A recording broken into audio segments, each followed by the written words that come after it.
दोस्तों, ज्ञान संगम चैनल पर आप सभी लोगों का स्वागत है। देखिए, आपको जो है इससे पहले जो है पर्यावरण वाले हिस्से में जो है पर्यावरण के घटक और सारी चीजें बताई गई थी। आज जो है पर्यावरण और जैविक जो जीव है और वनस्पतियां उनके आपस में क्रिया का जो है विवरण दिया जा रहा है, यानी कि पारिस्थितिकी जो है शब्द, ये शब्द किसके द्वारा दिया गया है? तो ये शब्द अर्नेस्ट हैकल के द्वारा दिया गया, अर्नेस्ट हैकल के द्वारा दिया गया है। ये जो है अर्नेस्ट हैकल है कौन? तो यह एक प्राणी जो है विज्ञान के जानकार हैं, यानी कि प्राणी विज्ञान के विद्वान हैं, और इन्होंने ये शब्द जो है 1866 में दिया था। अब रहा कि ये विशेषज्ञ किस चीज के हैं? तो प्राणी विज्ञान के विशेषज्ञ हैं, ये प्राणी विज्ञान के जानकार हैं। ये निवासी कहाँ के हैं? तो ये निवास करने वाले जो है निवासी जर्मन हैं, यानी कि जर्मनी के रहने वाले हैं, जर्मन निवासी हैं। अब रहा कि ये जो शब्द देख रहे हैं पारिस्थितिकी शब्द जो है वो प्रतिक्रिया वाला है, प्रतिक्रिया इसमें छुपी हुई है। ये कैसी प्रतिक्रिया छुपी हुई है?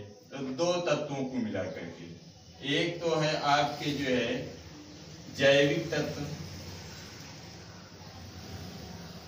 जैविक है, और दूसरा जो है भौतिक तत्व है, जैविक और भौतिक तत्व।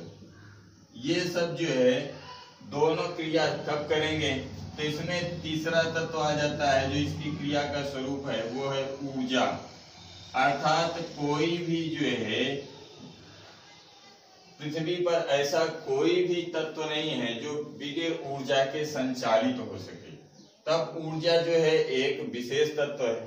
अब रहा कि जब ये जो है जैविक और भौतिक तत्व आपस में क्रिया करते हैं तो जो प्रतिक्रिया उपस्थित होती है वही आपके क्या है?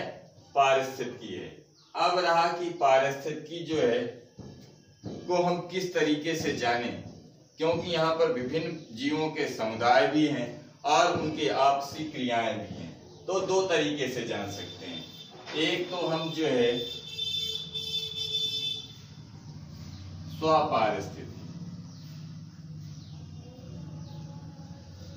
स्वपारिस्थितिकी,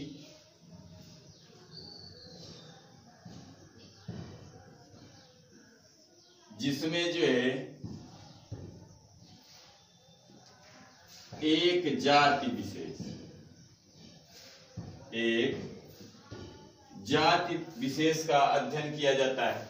अब रहा कि वह जाति किस प्रकार की हो सकती है? तो जैविक में जीव भी हो सकते हैं और वनस्पति, जहां पर एक ही प्रकार के जीव या वनस्पतियां अधिक मात्रा में पाई जाती हैं, तो वहां पर जो है पारिस्थितिकी का जो अध्ययन होता है उसे क्या कहा जाता है? स्वपारिस्थितिकी। मगर दूसरी तरफ क्या है? तो आपके दूसरी तरफ है सामुदायिक पारिस्थितिकी, सामुदायिक। अब यहां देख रहे हैं कि ये सामुदायिक पारिस्थितिकी है, सामुदायिक पारिस्थितिकी। अब इसमें देख रहे हैं एक शब्द प्रयोग किया गया है समुदाय। तो इसका एक सामान्य सा अर्थ है कि यहाँ पर जो है अनेक जातियां हैं, अनेक जातियों का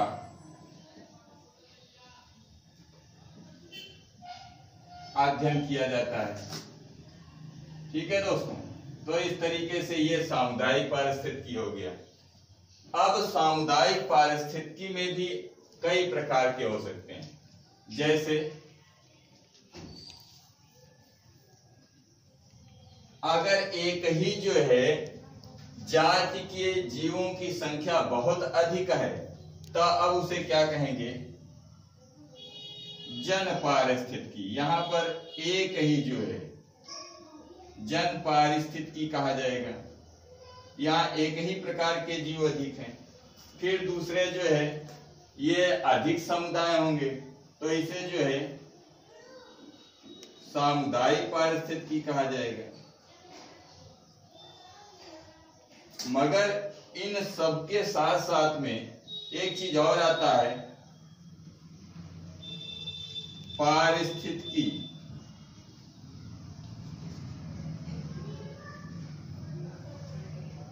तंत्र की पारिस्थितिकी।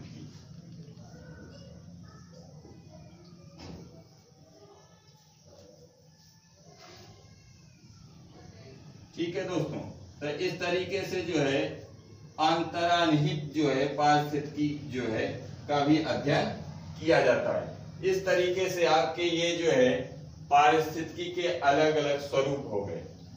अब रहा कि जो है पारिस्थितिकी में हम प्रतिक्रिया के तहत अध्ययन किस चीज का करते हैं, तो अध्ययन जब किया जाता है तो प्रभाव का अध्ययन करते हैं। प्रभाव अर्थात जो है जो भी ये भौतिक तत्व हैं उनका जैविक तत्व पे प्रभाव क्या है। जैसे आपके जो है प्रकाश का प्रभाव, वर्षा का प्रभाव, जीवों का दूसरे जीवों पर प्रभाव, फिर आपके जो है मौसम का प्रभाव, फिर आपके जो है क्षेत्र का प्रभाव। इस तरीके के जो है विभिन्न प्रभावों का जो है अध्ययन किया जाता है इस पारिस्थितिकी में। अब रहा कि इसमें देख रहे हैं कि ये जो अलग अलग हिस्से हैं आपके जन पारिस्थितिकी, सामुदायिक पारिस्थितिकी, इन सब पर जो है इन चीजों का प्रभाव है। जैसे हम देखते हैं जो है दोस्तों सामान्य सी चीज है कि अगर हम सुबह के समय देखते हैं तो पुष्प खिल जाते हैं और वही मध्यकाल में देखते हैं तो जो है सुसुप्त हो जाते हैं और सूख जाते हैं, मुरझा जाते हैं। तो इसका मतलब है कि इस प्रकाश का प्रभाव है।